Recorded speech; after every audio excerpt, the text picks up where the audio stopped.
지난 이야기. 보헤미아와 팔츠를 점령하며 세력을 확장하는 국교. 신교 측은 복수를 시작하지만 슈타트론 전투에서마저 패하고 마는데 저희가 30년 전쟁을 쭉 하면서 지금 계속해서 국교 그러다가 아니야 비장의 카드로 덴마크가 나왔어 이랬는데 잘 가. 나오자마자 두더지 게임 같아. 덴마크다. 이제 끝난 줄 알았어요. 네. 댐빌 데가 없잖아 이게. 그래서 페르디난트가 휘두르기 시작해요. 1629년에 토지 반환령이라는 명령을 내립니다. 그러니까 신교들이 갖고 있던 땅 싹 내놔. 경제가 폭망하는 게 경제 자체의 베이스가 깨져버리는 거예요. 그렇죠. 이제는 선거 후도 완전히 황제하고 등을 돌릴 정도예요. 그다음에 발렌슈타인을 여기서 찍어놔야겠다는 얘기를 하면서 무슨 얘기를 퍼뜨리냐면 발렌슈타인의 군대가 너무 착실하기 때문에 백성들은 풀로 연명을 하고 심지어 부모들이 자식까지 잡아먹는다.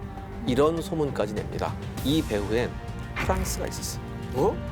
발렌슈타인을 몰아내야 된다는 이 여론을 조성하는 게 바로 르슐리의 추기경이었어요. 그 페르디난트 입장에서 이젠 독일의 전통적인 영주와 발렌슈타인 둘 중에 하나를 선택해야 되는 처지에 놓인 겁니다. 발렌슈타인을 해임해버립니다.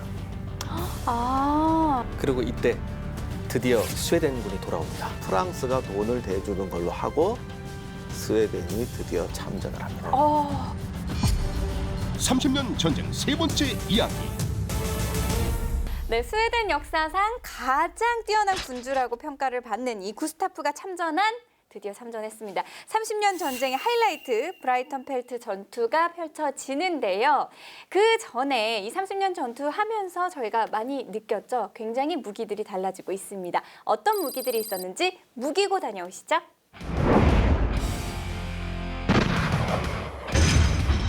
무기고에 오신 걸 환영합니다. 드디어 30년 전쟁 무기고 두 번째 시간이 되었습니다. 오늘은 30년 전쟁에서 쓰인 화약무기를 알아볼 텐데요. 그 어느 때보다도 흥미로운 내용이 많이 있습니다. 먼저 화승총부터 알아보겠습니다. 이 당시 화승총은 크게 머스킷과 아케부스 두 종류가 있었습니다. 머스킷은 스페인에서 깔리버라고도 불렸죠. 보통 1.5m 내외의 길이에 무게는 7에서 10kg에 달하는 무거운 물건이었습니다. 따라서 안정된 사격을 위해서는 머스켓 레스트라는 받침대가 필요했습니다. 탄환의 구경은 19mm 정도로 강력한 위력을 발휘했습니다. 어깨에 고정하는 스토크 부분은 굉장히 넓었는데요. 이 부분을 피쉬테일, 즉 물고기 꼬리라고 불렀죠. 반면 아케부스는 사이즈가 비교적 작은 화승총이었습니다. 아케부스란 구부러진 총이라는 뜻이죠. 머스킷에 피쉬테일이 없는 것이 가장 큰 구분점이었습니다. 임진왜란의 조총이라 생각하시면 됩니다. 무게는 5kg 정도였기 때문에 받침대는 필요 없었습니다. 길이는 1m 내외였고 탄환의 지름은 13mm 정도였죠. 크기가 작은 만큼 당연히 머스킷에 비해 화력은 부족했습니다. 30년 전쟁에서 가장 화승총의 기술이 앞선 나라는 스웨덴이었습니다. 스웨덴은 머스킷의 위력을 유지한 채 그 크기와 무게를 아케부스만큼 줄이는 데 성공했죠. 화승총에 넣는 화약은 파우더 플라스크라는 통에 넣고 다녔습니다. 하지만 파우더 플라스크를 쓸 경우 탄환을 장전할 때 화약의 양을 일정하게 조절할 수 없는 문제가 있었습니다. 사수가 경험과 직관으로 화약의 양을 조절했죠.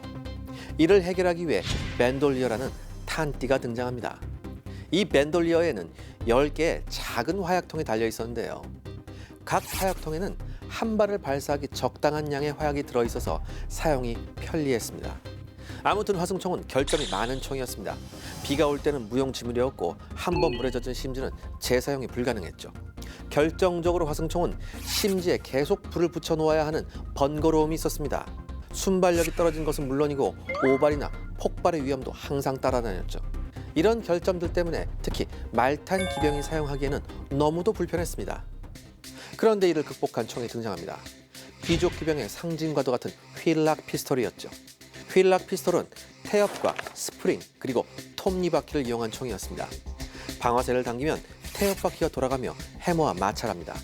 해머에는 황철석이 물려 있어서 화약에 불을 붙일 수 있었죠. 이제까지의 화승총처럼 심지에 계속 불을 붙이고 있을 필요가 없다는 점은 큰 장점이었습니다. 하지만 장점보다는 여전히 단점이 더 많았습니다. 장전하는 방식은 여전히 까다로웠죠. 전용 스패너로 톱니바퀴를 돌려야 했으니까요. 내구성도 형편없었습니다. 내부 구조가 복잡해서 조금만 충격을 줘도 고장이 났습니다. 이 당시 피스톨은 한 발 쏘고 나서 바로 총을 거꾸로 잡아들고 둔기로 사용했는데요. 이렇게 사용할 경우 휠락 피스톨은 여지없이 망가졌다고 합니다. 그리고 무엇보다도 값이 비쌌습니다. 고급 휠락 피스톨 4-5장이면 웬만한 집 한 채를 살 수 있었다고 하네요. 돈 많은 귀족 장교들은 이런 휠락 피스톨을 2-3정씩 차고 말을 탔습니다. 심지어 집 한 채 값이 넘는 리볼버형 휠락 피스톨도 있었죠. 시간이 지나면서 아케부스에 휠락 장치를 한 화승총이 기병에게 지급되기도 합니다. 이 기병들은 나라마다 드라군, 까라비니어 그리고 아케부시어로 불렸습니다. 아무튼 이 휠락 피스톨은 곧 플린트락 머스킷 탄생의 시금석이 됩니다. 이번엔 대포를 한번 살펴봐야겠습니다. 30년 전쟁에서는 포탄의 무게에 따라 4가지 종류의 포가 쓰였습니다. 각각 48, 24, 12 그리고 6파운드 포였는데요. 공성전에서는 48과 24파운드 포를 사용했고 야전에서는 12 및 6파운드 포를 사용했습니다. 특히 당시 유럽 군대들은 야전에서의 대포 운반을 매우 중요시했습니다. 따라서 다양한 포가와 마차를 사용해 대포를 운반할 수 있었죠. 야전에서의 신속한 포병 운영을 강조했던 네덜란드군은 더욱 가벼운 3파운드 포를 운영하기도 했습니다. 이 3파운드 포는 사람 2명이 운반할 수 있을 정도였죠. 이 3파운드 포는 스웨덴군도 받아들여서 전투에서 톡톡히 써먹습니다. 지난 무기고에서 소개해드리지 못했던 일반 보병들의 갑옷을 한번 소개해드리겠습니다. 보병들은 하프 아머란 갑옷을 사용했습니다. 모양만 보면 아케보스 아머와 다름이 없었죠. 하프 아머는 일선에서 싸놓은 보병들이 입었던 최후의 중장갑이었습니다. 백병준을 주로 수행하던 파이크 병들이 착용했습니다.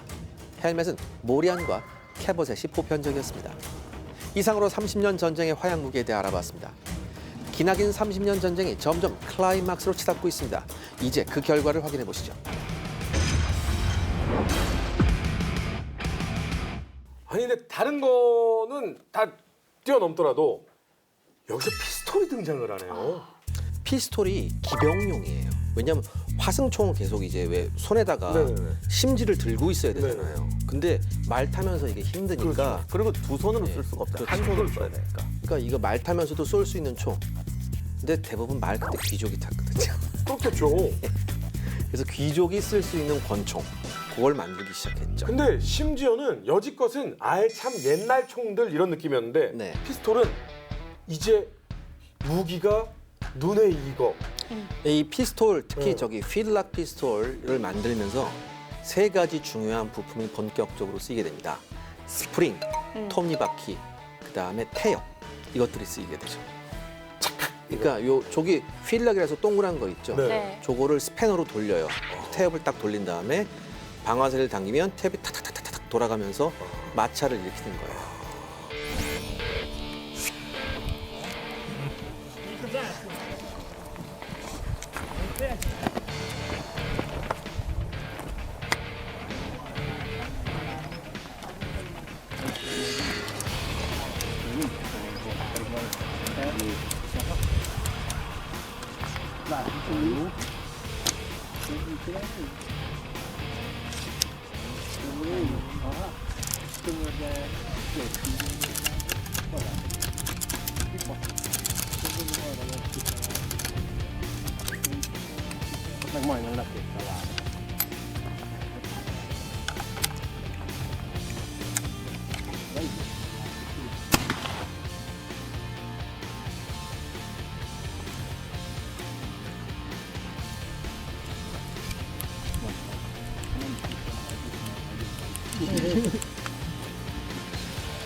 Я присягну.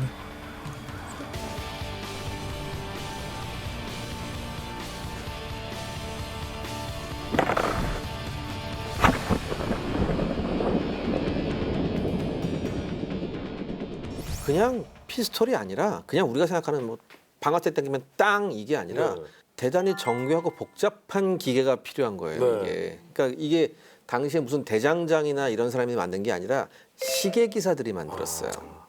그러니까 이게 역사가 필요가 발병의 어머니라는 게 많은 분들이 권총은 지휘용으로 나왔을 거다. 아하. 아니면 무슨 제임스 본드처럼 몸에 감추는 이런 거로 나왔다고 생각하시는데 사실은 이게 기병용으로 나온 거예요. 아니 보병들은 총으로 쏴야 되는데 얘 기병은 창 들고 칼 타고 싸우면 이거 어떻게 되겠어요? 네. 그렇죠.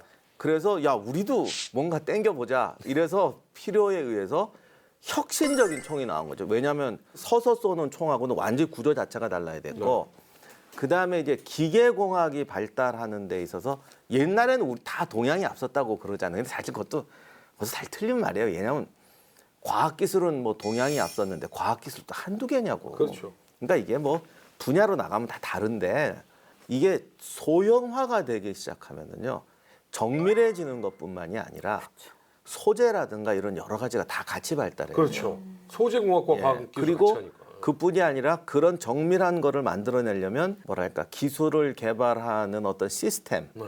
이런 것도 다 바뀌어야 되거든요. 그러다 보니까 갑자기 커다란 격차가 벌어지게 되죠. 그래서 누구는 태엽이 동서양을 바꿨다. 누구는 또 뭐 시계가 동서양을 바꿨다. 뭐 그런 말들 하는데 서양에 가면 왜 시계탑들 참 많잖아요. 네. 그리고 궁전에 가도 이만하게 시계 있고 맞아요. 그게 알고 한 건지 모르고 한 건지 모르겠지만 동양인들이 가서 볼 때는 이게 그냥 한 게 아니라 이로써 세계의 지배자가 되는 그런 상징적인 의미가 있어요. 물론 그것 때문에 안 만들었다고 하더라도 가서 보면 정말 그런 걸 느껴요. 아 이게 여기서 역사가 바뀌는구나. 그런데 이 피스톨도 결국 그러한 의미에서 훨씬 혁신적인 총이 나오게 되는 거죠. 그러니까 제가 방금 말씀드렸듯이 이걸 시계 기사들이 만들었으니까 가격이 비싸지는 겁니다. 그렇죠. 그렇기 때문에 돈 많은 귀족은 한 자루가 아니라 두세 자루 정도. 근데 그때 피스톨 한 자루 값이 지난 시간에 제가 말씀드렸는데 집 한 채 값하고 비슷할 정도로 그렇게 비쌌는데. 어떤 집 한 채예요? 어느 지역 정도 되는 어느 금액이에요? 시, 어느 구, 어느 동에 요즘 부동산 가격이 만만치 않거든요. 지금 윤주현 아나운서가 이렇게 흥분할 수밖에 없어요. 아, 윤주현 아나운서가 사는 아파트하고 네. 제가 사는 아파트는 아, 네. 무슨 소리예요? 피스톨이 10개가 되느냐 1개가 되느냐의 차이예요. 무슨 소리? 흔들어서? 그러니까 지금 제가 사진 보여드리면 위에 있는 저기 쌍권총 두 개 똑같은 거 네. 있잖아요. 저렇게 저게 귀족용이에요. 아주 비싼 휠락인데 저 손잡이 끝에 저렇게 뾰족하게 나와 있는 게 네. 뭐냐면 이것도 쏘고 난 다음에 거꾸로 잡아서 쳐야 되는데 아. 이거 그러면 또 총 망가지고 그래요. 그래서 웬만하면 치면 안 되는데 저 밑에 있는 리볼버를 한번 보십시오. 저게 뭐냐면은 똑같은 휠락식인데 연발이에요. 총같이 연발로 이렇게 리볼버로 그러니까 자동으로 돌아가는 게 아니라 한 번 쏘고 난 다음에 자기가 이렇게 착하닥 돌리는 거예요. 어떻게 보면 이제 상상도 할 수 없는 가격이고 대단히 비싼 건데 저런 게 과연 저렇게까지 필요했을까 이런 얘기가 나올 수도 있거든요. 그리고 저렇게 비싸면 네, 많이 사용되지 않았을 거 아니에요? 저도 그런 생각을 했는데 네. 교수님께서 전혀 다른 해석을 해주셨어요. 아까 동서양이 역전된다고 그랬는데 네. 동서양이 역전되는데 이게 기술 뭐 여러 가지 얘기를 했지만 또 하나 중요한 포인트가 있어요. 어느 추리 소설에 나온 건데요. 네. 이제 그 주인공이 악당들한테 쫓기다가 어느 이제 귀족 별장에서 하루 쉬게 돼요. 근데 그 중에 한 명이 미국 대통령 경호원 출신이에요. 이제 보디가드로 온 건데 권총 컬렉션이 쫙 있는 거예요. 근데 아까 기자님이 비싸다고 그랬는데 특히 피스톨이 왜 비싸냐면 저게 귀족들의 애용품이니까 귀족들의 상징처럼 돼가지고 보석이나 다이아몬드 이런 걸로 장식해서 왜 정말 무슨 로마 투구가 달린 것들과 별 이상한 장식이 다 나와요. 그게 벽 하나 가득 컬렉션이 있는 거야. 그러니까 또 그중에 또 귀족이 있었거든요. 그리고 미국 경호원, 양키 경호원 보고 물어봅니다. 당신이 어떤 권총 전문가인데 이 컬렉션 보고 어떻게 생각합니까? 그랬더니 이분이 탁 한 말이 갑자기 팍 분노하면서 이런 것들이 권총의 발달을 100년을 후퇴시켰다. 봐라, 무게가 균형도 안 맞고 이건 쓸데없어. 여기 다이아를 왜 박아? 뭐 이러면서 자기 권총을 보여주면서 총이란 이래야 되는데 귀족들이 이딴 짓 하느라고 총의 발달이 100년은 쳐졌다라고 막 분노를 하는 거예요. 그러니까 지금까지 다들 보면서 야 대단하십니다. 멋있어 하던 사람들이 야, 정말 다르네. 근데 지금 생각해 보니까 그거 쓴 분이 유럽 분이 쓴 건데 네. 사실은 양키는 이렇게 천박하다라고 말하려고 쓴 것 같아요. 맞아요. 사실 저도 그때 학생 때였는데 읽었을 때는 참 맞는 말이라고 생각했거든요. 네. 그런데 이번에 기자님하고 유럽도 돌아보고 하지만 정말 깨달은 게 뭐냐면 반대예요. 처음 피스톨 한 채가 저렇게 비싸고 보급이 안 되는데 귀족들한테 이게 심지어는 장식용으로까지 보급되면서 어마어마한 아이디어가 속출을 해요. 정말 권총 2자루 붙여놓은 게 없나? 하나에 방아쇠 2개 다는 게 없나? 그게 엄청난 기술 개발과 투자가 필요하거든요. 그리고 그런 거 하나 만드는데 비용이 어마어마하게 들어가요. 결국 우리가 볼 때는 훨씬 기능 없고 순 엉터리 같지만 귀족층 시장에 대해서 그게 들어가면서 투자와 기술 개발이 이루어지는 거야. 더 쉽게 말씀드릴게요.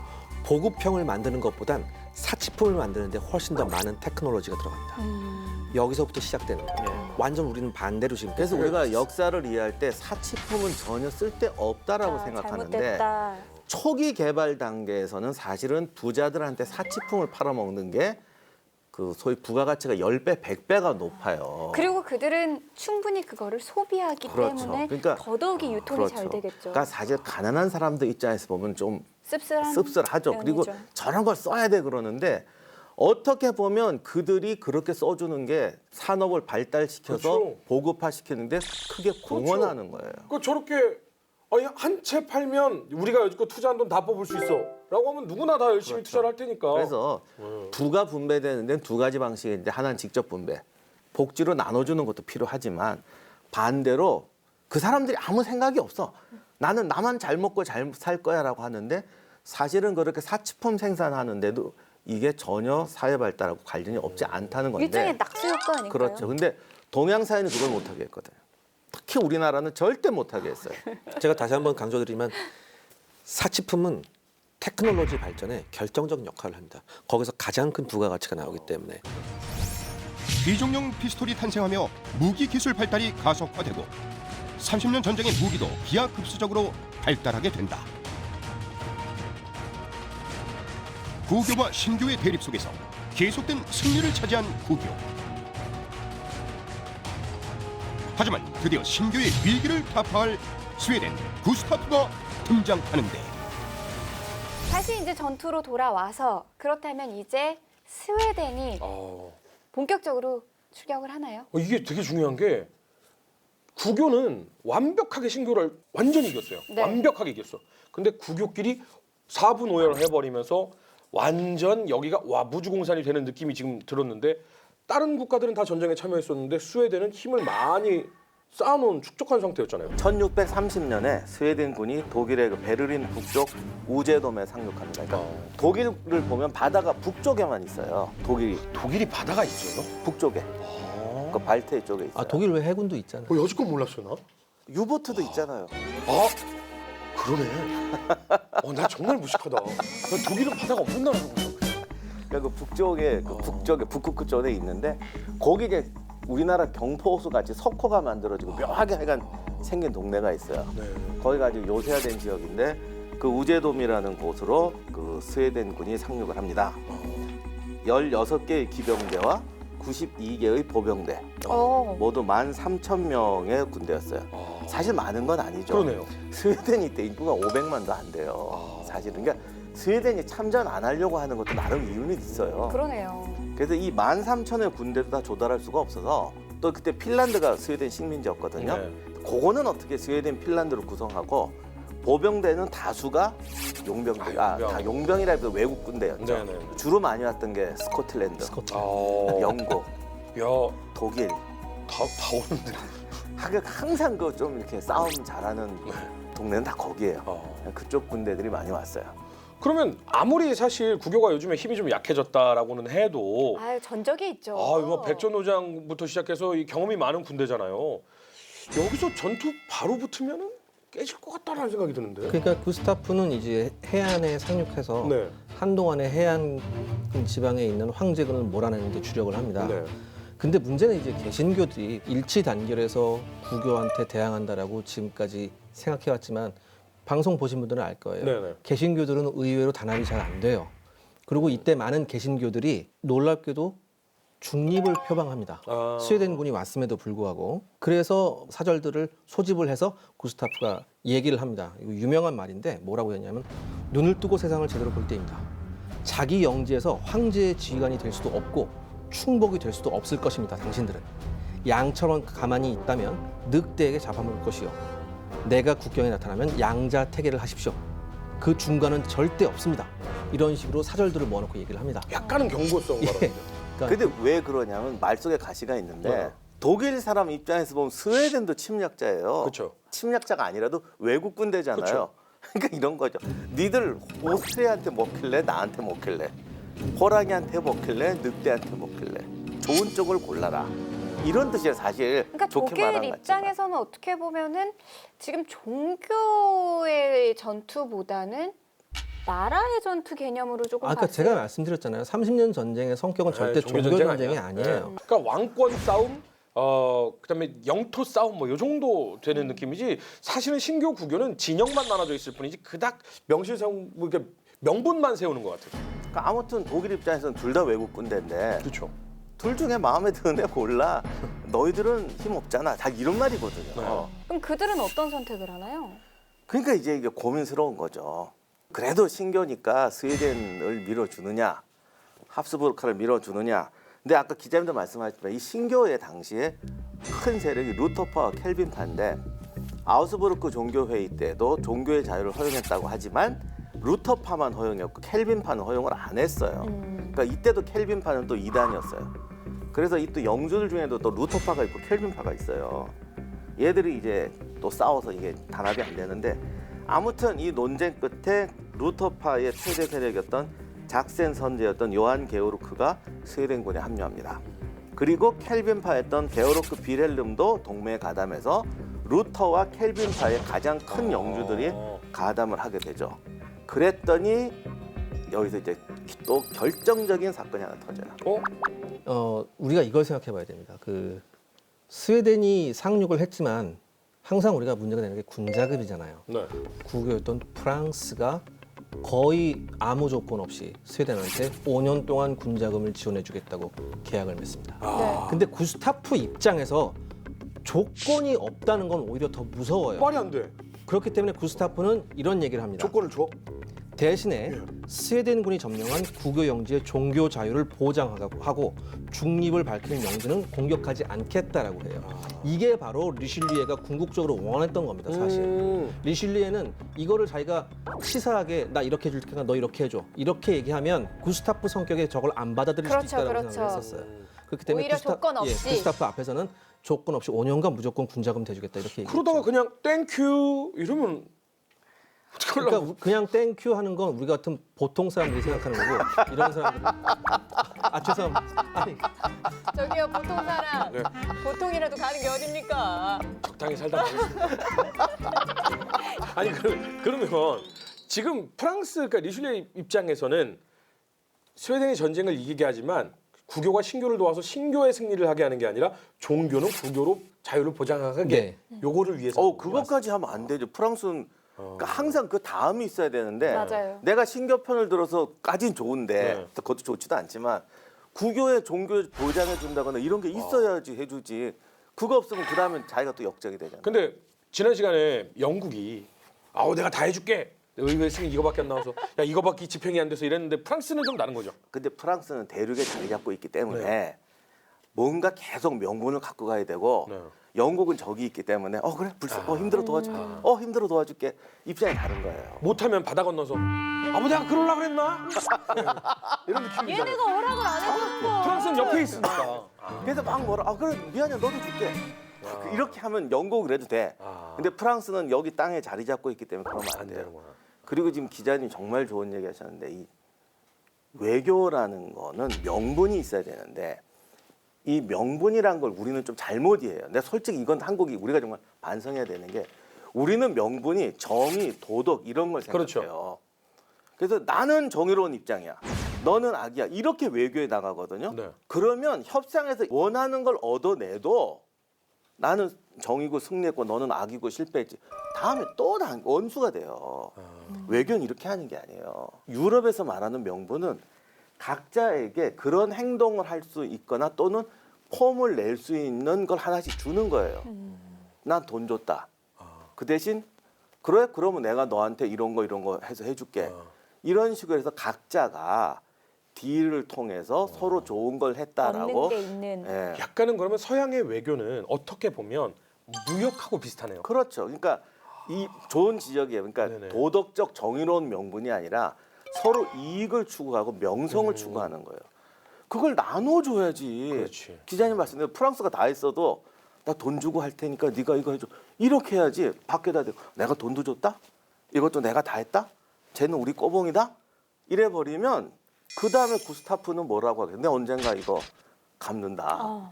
그래서 또 내 명성을 키운다 그러잖아요. 그 외교는 이렇게 하는 건데 우리는 지금도 뭘 외교를 해 협상을 하면 수치스럽다 막 이러잖아. 이게 우리는 정이고 쟤는 악이고 절대 이렇게 하면 안 되는 거예요. 근데 이런 상황에서 이제 구스타프가 상륙을 했기 때문에 이제 국외에서 어떻게 반응이 나올까 참 궁금했었는데 구스타프가 상륙했다는 얘기를 듣고 황제 이제 페르디난드는 이렇게 얘기했다고 해요. 오합지졸이 조금 더 왔구나. 이렇게 페르디난드는 아직 정신 못 차렸구나. 예. 근데 틸리는 달랐습니다. 틸리는 구스타프가 상륙했다는 말을 듣자마자 병력을 구성해서 북쪽으로 달려와요.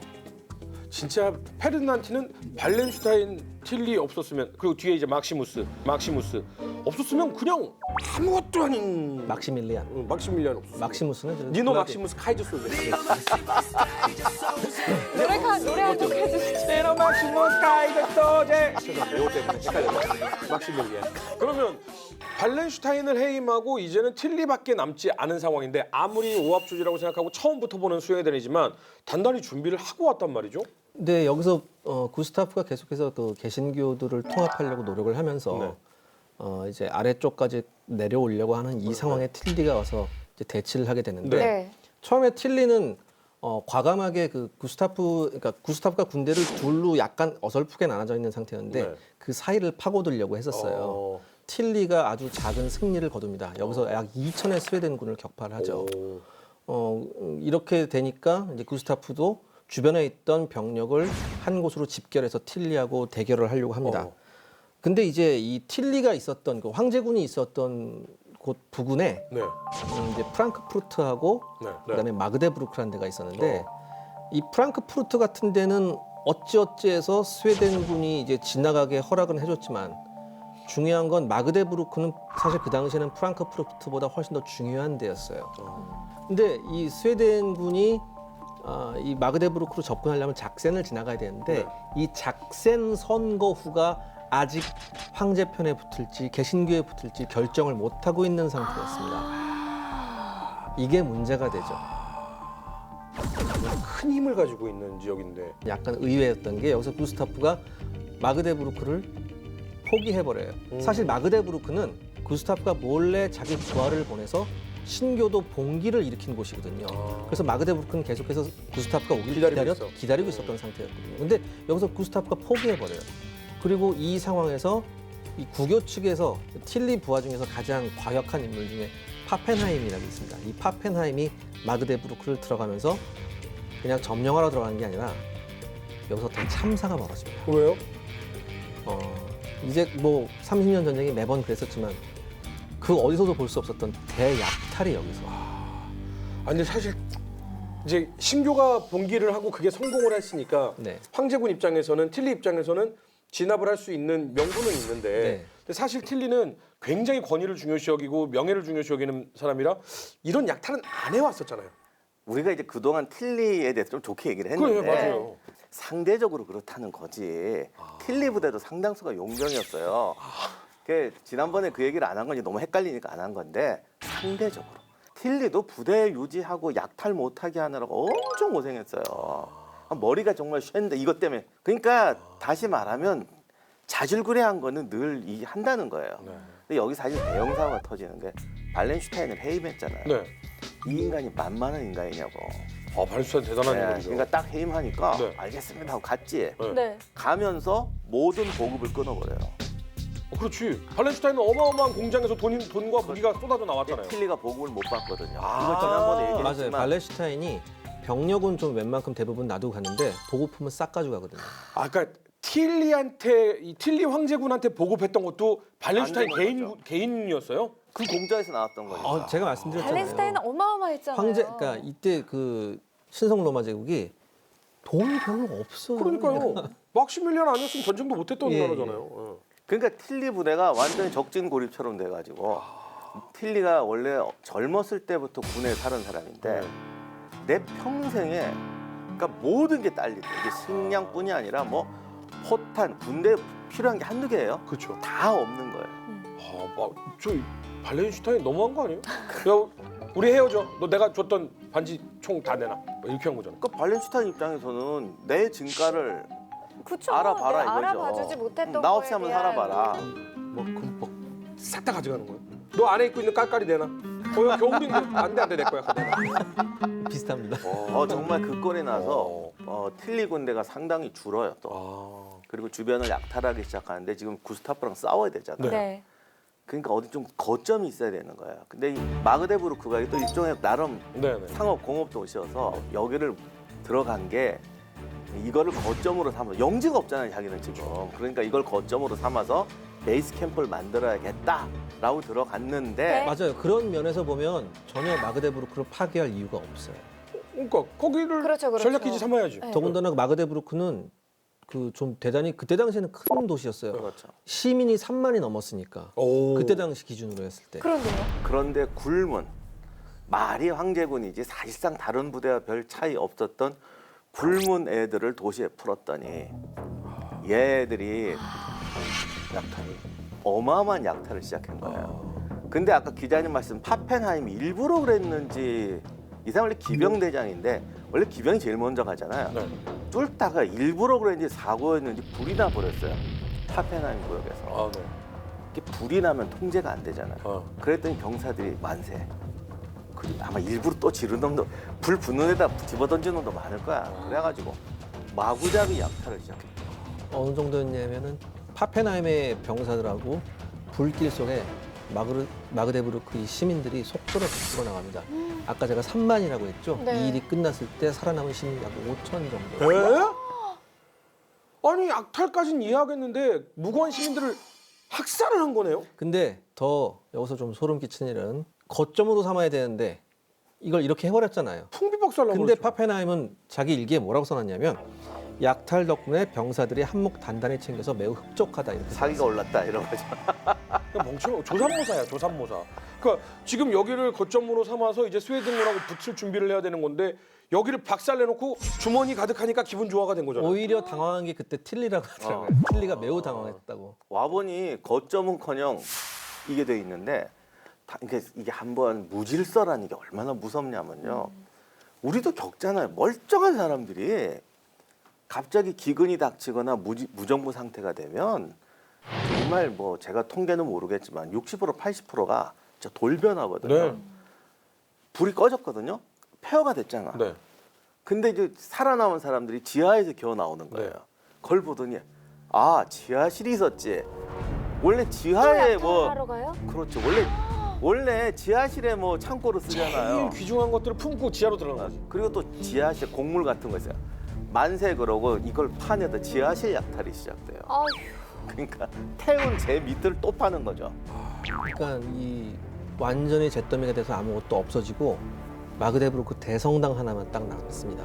이게 그때 당시에는 개신교에 대한 구교의 탄압의 상징이 됩니다. 이렇게 돼서 그리고 이 일이 있고 난 이후에 황제는 바로 개신교들한테 사절을 보내서 공문을 보냅니다. 뭐라고 공문을 보냈냐면은 즉시 군대를 해산하고 절대 황제한테 저항하지 말라 이렇게 얘기를 해요. 이게 무서운 걸 받지 않느냐?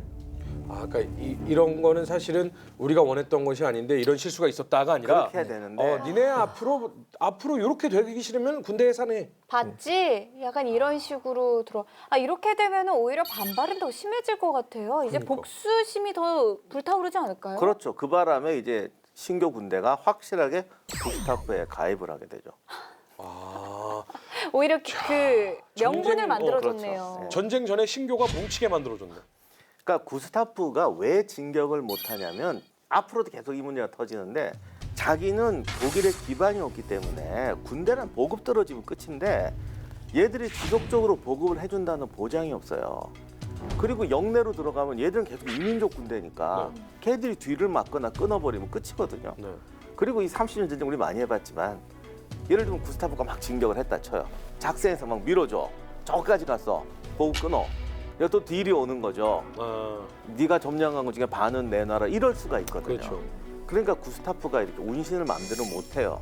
그러니까 이 기회에 쫙 깔아서 명분을 놓고 나가니까 이제 신교들 입장에서 여기서 이제 구스타프한테 장난질을 치면 또 신교의 적이 되는 이 적이 되는. 리더란 좌우간 복수할 때는 복수해줘야 되고 원한이 생기면 풀어줘야 되는데 그걸 이용해서 네 걸 챙겨? 이렇게 되면 그 뒤에 명성에서 이게 안 돼요. 그러니까 구스타프가 완전히 찬스. 완전 찬스네. 이제 틸리는 요거 딱 털어먹은 거 말고는 지금은 이제 없는 상태고. 중요한 위치가 아까도 말했던 작센입니다. 네. 이 작센의 요한 게오르크는 이 사람이 좀 성격이 우유부단했는지 몰라도 아직까지 어디로 붙을지를 결정을 못 하고 있어요. 그래서 구스타프하고 네. 협상을 안 했는데 구스타프는 이제 야 봐라, 너네도 저렇게 곧 저렇게 될 걸. 근데 그때까지도 이제 요한 게오르크가 설마 우리한테까지 그러겠어? 어느 정도까지 지원하고 어느 정도까지 협력하느냐. 같이 동맹군이 돼서 군대를 내서 끝까지 싸우느냐. 아니면 난 너 지원 여기서 이제 왔다 그 A는 하고 B는 안 하고 내가 어디까지 하느냐 갖고 이제 그 수위 조절했던 것이고 구스타프는 이제 전적으로 군대까지 동원해서 같이 싸우자라고 요구했는데 그거를 망설였던 거예요. 신규의 편은 편이고. 지금 이쯤 되면은 작세는 구스타프랑 손 잡아야 되는 이거 거 잡아야죠. 아니에요? 그 더군다나 여기서 이때 파펜하임이 바로 작센 인근에 있었던 메르세부르크하고 라이프치히를 점령을 하는데 이 점령하는 과정이 정말 안 좋았어요. 어떻게 점령을 하냐면 너네 말 안 들으면 마그데부르크 받지 이런 식으로 해서 대단히 포갑적으로 점령을 해요. 그러니까 작센 입장에서도 우리도 적골이 나겠구나 이렇게 될 바엔 구스타프하고 손을 잡자. 그러면서 구스타프하고 이제 손을 잡게 되죠. 그러면서 요한 게오르크는 그의 말에 의하면 우리가 이제까지 아주 최정예로 길렀던 군대를 구스타프 당신에게 주마라고 합니다. 그러면 작센 지방에서 틸리군과 스웨덴 작센 연합군이 만나는군요. 그렇죠. 그래서 라이프니츠가 작센의 수도거든요. 틸리 입장에서 이왕 저질러진 거 어떻게? 그러니 이제 작센은 무력으로 점거해서 라이프니츠를 점거해 버렸더니 게오르크하고 구스타프가 연합해서 라이프니츠 탈환을 시작하는 거죠. 그래서 라이프니츠 북방 6km 정도 떨어진 곳에 브라이턴 펠트 마을이라고 있었는데 여기서 이제 양쪽이 붙게 됩니다. 군세는 어느 정도 됐어요? 양쪽의 군세는 이제 스웨덴군이 24,000, 작센군이 18,000, 오. 그래서 42,000 정도 됐고 황제군은 틸리 한 35,000 됐는데 와, 적다. 근데 이때 딱 보니까 작센군의 위용이 대단했습니다. 아주 새 군복에 번쩍번쩍거려요. 근데 그에 반해서 스웨덴 군대의 모습은 그때 당시에 표현을 빌자면 거의 도적대에 가까운 모습이었거든요. 왜냐하면 오랜 원정에다가 계속해서 야외 캠프를 하고 살았었으니까. 약간 바이킹의 흔적이 좀 보이겠네. 자, 근데 알맹이는 완전 반대였습니다. 스웨덴군은 무려 5년 이상 실전을 치렀던 역전의 병사들이었고 탄탄하죠. 작센 군대는 겉모습만 번들어라는 군대였어요. 근데 본래 그래요. 늘 보면 딱 완전 무장하고 오 멋있다 하면 약간 좀 흑빈 강정 마냥 그죠. 실속이 없죠. 원래 군인이 군복이 깨끗하면 퍼레이드용이에요. 그럼요. 진짜 훈련 받을 땐 다 온통 다 흙먼지를 뒤집어 쓰게 되는데. 아무튼 이제 이 구스타프한테는 어떻게 보면 이 브라이텐펠트 전투가 모든 것을 걸어야 되는 전투였어요. 네. 더군다나 이제 또 틸리하고 붙는다는 그런 그 어떤 상징성도 있었죠. 네. 근데 틸리 같은 경우가 사실 발렌슈타인 12만이었던 이런 대위용을 자랑하던 군대인데 35,000 이거 너무 많이 빠졌네요. 중간에 많이 도망갔어요. 그리고 원병을 좀 보내달라 그랬더니 발렌슈타인이 안 보내주죠. 아이고 깔깔이도 가져가는 친구인데 그걸 주겠어요? 어디 나 없이도 잘 해봐라. 딱 그거예요. 나 없이 한번 잘해봐라. 이 발렌슈타인의 무서움은 이 브라이텐벨트 전투가 끝나고 나서 제가 있군요. 네. 전투가 시작이 되니까 일단 틸리는 전통적인 스페인 트레시오 대용으로 아주 밀집 방어 형태로 밀고 옵니다. 이 모습을 본 작센 군대가 도망을 가기 시작합니다. 아니 아직 안 싸웠는데 아니 그래도 그동안의 신교와 구교 싸움과는 좀 다르게 그래도 이번 전투에서는 수적으로 우세하면 조금이라도 기대해 볼 수 있는 거잖아요. 그러니까 근데 이런 거 있죠. 스페인 테르시오가 왜 장창면들이 앞으로 쭉 오잖아요. 야, 진짜 하다가, 온다. 예, 그래서 앞에 한 애가 찔려서 따가워 하는 순간 다 도망가요. 자 이제 팩트 체크 들어갈게요. 진짜로 기록이나 네. 어떤 이 어록상에 네. 아따거라는 단어가 있었습니다. 저라면 그랬겠죠. 그 기록에는 뭐라고 나와 있냐면 별다른 접전이 없이 그 기세에 눌려서 작센군이 도망가기 시작했다고 나오거든요. 이 근데, 전투가 네. 사실 아침 9시에 시작됐는데 네.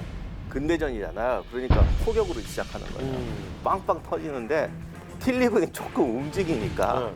딱 포격 시작한 지 30분 만에 도주해버려요. 아 이게 그 군대가 아니었네. 아니 근데 그러면은 사실은 그 스웨덴군과 작센군에 합쳐서 이제 4만 얼마였는데 그 안에서 또 비율은 스웨덴군이 훨씬 더 많았잖아요. 그럼 스웨덴군들은 뭐 하고 있어요? 그러니까 이제 병력은 오히려 스웨덴 군만 남아가지고 네. 병력은 순식간에 황제군이 많아진 그렇죠. 거죠. 스웨덴군은 한 28,000 됐으니까. 네. 근데 여기서 이제 스웨덴군이 이제 반격을 시작하게 되는데 이 스웨덴군이 그 전부터 해왔던 그 군사 개혁 중에 하나가 필드 대포를 소형화하는 거였어요. 아 이거 네덜란드도 그랬잖아요. 예, 이 스웨덴군은 3파운드 대포 가장 작은 거 사람 2명이 옮길 수 있는 거를 다수 갖고 다니다가 이걸 신속히 배치합니다. 그리고 틸리군의 그 테르시오 그 대형에다가 집중 사격을 해요. 또 하나 여기서 틸리 군대의 실수가 나오게 됩니다. 틸리 군대도 포병의 사격을 시작하는데 네. 당시 틸리 군대에 있었던 포병들이 그렇게 뭐 최정예 부대가 아니었나 봐요. 포탄이 틸리군 자신들 부대 중간에 아이고. 떨어져요. 네? 아니 그래도 틸리는 백전노장 아니에요? 그러니까 아마 틸리가 데리고 있었던 부대가 그렇게 최정예 부대는 아니었고 많이 포병. 와해가 됐고. 포병 훈련이 덜 돼 있었죠. 그러니까 포병 같은 경우는 사실 특수병과기 때문에 아주 노하우가 많아야 되거든요. 네. 이 상황에서 이 스웨덴군의 그 경포들이 일제 사격을 하게 되고 또 하나 중요한 게 뭐냐면 보통 이제 머스켓 사수들이 사격을 할 때 우리가 이렇게 알고 있잖아. 한 열이 팡 쏘면 두째 열이 다음 쏘고 네. 스웨덴군이 생각을 한 거예요. 한 열 팡 쏘고 다 빠지고 두 번째 열이 팡 쏘고 빠지고 이거면 어차피 스페인 애들이 훨씬 중심 깊으니까 쟤네들이 승리할 수밖에 없다. 우리는 그러면 안 된다. 어떻게 하느냐. 1열, 2열, 3열 한꺼번에 쏜다. 1열이 무릎 꿇고 앉고 앉아 쏴. 2열은 숙이고 3열은 서서 이걸 처음으로 했어요. 아까 한 열씩 쏘고 빠지고가 아니라 3열이 한꺼번에 쏘고 3열이 다시 나와서 예. 3열이 한꺼번에 쏘고. 스웨덴군이 이렇게 신전술로 대응하게 되니까 황제군의 그 테르시오 열이 보통은 우리가 보통 한 줄 없어지고 말았는데 네. 갑자기 4-5술씩 막 후루룩 터지는 거예요. 후루룩. 그러니까 이 황제군에도 공포가 찾아오기 시작하면서 아까 말씀드렸던 그 3파운드 포의 일제 사격이 또 시작돼요. 이러면서 완전히 그 틸리의 군대가 여기서 와해가 됩니다. 여기서 갑자기 궁금한데 네. 원래 밀리터리 전문가 이세영 기자님 3파운드 포가 두 사람이 들 정도면 네. 구경이 굉장히 작잖아요. 네네. 이게 테르시오의 단단한 대형을 뚫고 가요? 왜냐하면 그게 운동 에너지 탄이거든요. 3파운드 무게짜리 포탄이에요. 쇠공을 이렇게 던지는 거하고 네. 화약의 힘으로 빵 날리는 거하고는 달라요. 볼링공 같이 한 열이 없어져요. 아 대각선으로. 이렇게 방패를 잡고 창을 대고서 이렇게 걸어가다가도 이게 날아가요? 한번 맞아보시면 아시죠. 왜냐하면 이거 생각해 보세요. 그러니까 11mm짜리 탄환을 맞아도 사람이 죽거든요. 근데 3파운드짜리면 아주 커요. 이게 정면에서 직선으로 캐논포 같이 쫙 날라온다고 생각해 보세요. 그래도 맞아보라니요. 그러지 마요. 보통 사람이에요. 맞아보라니요. 맞아보라는 건 그 뒤로는 안 보겠다는 거잖아요. 저기 두 번째 그림에 저 누워 있는 사람 있죠? 네. 본인입니다. 그게 나야 빠두디두나. 여기서 아까 기자님 말했지만 그 3열 사격 3명이 한꺼번에 쏘는 거 이게 전에 우리 지난번 전국시대 할 때 나가시노 전투에서 오다 노부나가가 처음 3열을 쏜 거냐 아니냐 이거 갖고 한때 논쟁이 됐었잖아요. 근데 이게 여기서 중요한 말씀 드리고 싶은 게 이게 우리가 역사를 공부하다 보면 뭐 이렇게 한 가지 쟤들이 빨간 모자를 썼대 여기도 썼는데 뭐 이런 거 있잖아요. 네. 그 지표를 딱 따오서 우리 일본 애들이 3열을 썼네 안 썼네 논쟁이 되는데 사실 여기 3열 사격은 3열로 세우는 걸 누가 생각 못해요. 그렇죠. 이게 중요한 게 아니에요. 스웨덴군은 옛날에 이렇게 직사각으로 중심이 길던 걸 옆으로 쭉 늘렸어요. 왜 그러냐면 적보다 병력이 적거든요. 그러니까 중심이 급하면 뒤에 애들이 놀게 되잖아. 옆으로 쭉 하고 옆으로 쭉 늘리면 대신에 부딪혔을 때 충격이 약해요. 네. 그걸 총하고 포로 까서 붙을 때쯤 되면 쟤들도 반은 우리가 없애줘서 같이 6열로 만들어서 없애겠다 이런 개념이었거든요. 창병을 6열로 배치하고 옆에 총병도 똑같이 6열로 배치한 다음에 3열이 쏘고 3열이 뒤에서 통으로 와서 바꾸고 이 시스템을 만든 거예요. 그러니까 거기서 3열만 딱 따가지고 무슨 누구는 한 줄로 쏘는데 뭐 여긴 3열로 쏜다 이게 중요한 게 아니라 전체 대대와 그 분대 포메이션을 다 바꿔야 되고 그리고 여기서 더 중요한 건 이 교차 사격을 6열을 교차시키는 시스템 훈련을 해야 돼요. 그래서 스웨덴군이 화력에서 압도했던 건데 3열만 딱 따서 여기서 3열로 쐈대. 그게 중요한 게 아닙니까? 맞습니다. 그 맨 처음에 이 군사개혁의 모델을 어디로 삼았냐면 제가 항상 말씀드렸던 네덜란드군이 먼저 시작했었거든요. 네덜란드군은 2열이었어요. 2열로 했는데 스웨덴군은 훨씬 더 강력한 훈련을 통해서 3열이 가능하겠다고 생각을 했었고 그림에서 보시면 알겠듯이 이제 3열로 쏘는 그 옆에 누가 있어요. 예, 지휘관이 한 명 서 네. 있죠. 헬버드 들고 있는. 왜냐하면 3열로 섰을 때 가장 중요한 게 일제 집중 사격이에요. 중구난방으로 쏘면 전혀 효과가 없어요. 그렇죠. 그렇기 때문에 강력한 지휘관의 통제가 필요했습니다. 그러니까 전쟁 상황이라는 게 시끄럽고 그러잖아요. 그랬을 때 한 번에 명령을 내서 한 번에 사격할 수 있는 그 시스템을 구축하는 데 스웨덴군이 정말 많은 노력을 기울였습니다. 그리고 저렇게 집중 사격을 하려면 당시 이 총 시스템에서는 총이 표준화가 돼야 돼요. 우리 옛날에 화승총 생각해보세요. 지지지지 해서 타면 누구는 빨리 나가고 그렇죠. 늦게 나가면 퍼벅퍼벅해서 로테이션이 늦어져서 더 비효율적이 돼요. 스웨덴군이 장비 소총 표준화 여기에 굉장히 심혈을 기울입니다. 다음 이야기. 연패 행진을 기록하던 신규의 대반전 스토리. 위기 속 신규를 180도 달라지게 한 스웨덴 구스타브 개혁의 비밀이 공개된다. 구스타브의 군사 개혁. 그 스웨덴군의 이제 보급 시스템을 얘기할 때 조축이 회전을 하면서 훨씬 더 코너를 부드럽게 돌 수 있도록 현대 자동차 바퀴 시스템하고 비슷하네요. 정확합니다. 바로 여기에서 온 겁니다. 여기서 이제 또 하나 스웨덴군의 독특했던 전술이 소위 다이아몬드 대형이라는 건데 대형이 긴 것 같지만 그쪽에 들어오면 양쪽에 있는 총병들이 십자포로 날려요. 이 전투가 끝난 다음에 황제군은 3만 5천 명 중에서 80%가 사상당하거나 포로가 됩니다. 심지어는 군자금을 넣은 금고까지 털려요. 와스스 무너졌다. 탈탈 털린. 그리고 여기서 우리가 잊고 있었던 발렌슈타인 얘기가 나옵니다. 아하.